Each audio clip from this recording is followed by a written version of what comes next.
Bienvenue dans ce guide vidéo explicatif concernant les règles des événements Squad B Events. Dans cette vidéo, on va vous présenter les différents dress codes lors des parties et OP MTR. Contexte. On va d'abord commencer par vous expliquer dans quel contexte vous allez évoluer lors de ces événements. On va toujours opposer deux factions. Les FCU, une faction orientée plus communiste, et alors une faction plus européenne NATO appelée CSG. Au niveau du dress code FCU, on demande aux joueurs d'avoir les vêtements de couleur vert ou noir. Pantalon, combat shirt, veste, parka, ça doit rester dans ces tons là. Contrairement à cela, tout ce qui est chest, ceinture et autres, même votre gilet, vous pouvez prendre un gilet tactique, peuvent être aux couleurs du joueur, aux couleurs au choix. Donc maintenant si vous avez des éléments verts ou noirs, c'est toujours mieux. Maintenant si ce n'est pas le cas, ce n'est pas grave.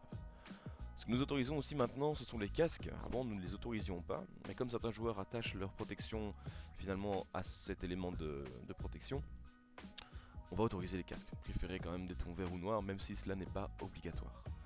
Toutes les répliques sont autorisées du côté FCU. On a une préférence au niveau des répliques de type russe, AK, RPK, VZ, etc., etc. Par contre, ce qui est interdit, formellement interdit, ce sont les badges ou les patchs d'équipe de couleur bleue, pour éviter toute confusion avec le logo CSG. Quelques exemples ici des tenues, donc vous remarquerez que c'est essentiellement une tenue de guérilla. Souvent le patch FCU est arboré. Cela permet de distinguer directement les forces alliées, les forces ennemies. Dress code CSG maintenant, à l'opposé du dress code FCU, ce sera des vêtements au ton tan ou gris, quelque chose de clair finalement. Gilet de chest et autres, pareil, toujours au choix du joueur. Les casques sont autorisés, dans les préférences de ton tan, c'est une facilité de reconnaissance. Au niveau des répliques, vous pouvez prendre toutes vos répliques, on a une préférence pour tout ce qui est réplique de type US ou EU. Maintenant si vous avez une AK full équipée, vous pouvez très bien la prendre également. Autre interdiction, contrairement au FCU ici, ce sont les badges ou patchs dans les tons rouges.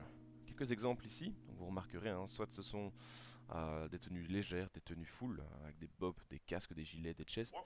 Voilà, l'idée c'est d'avoir des éléments en couleur claire ou tan.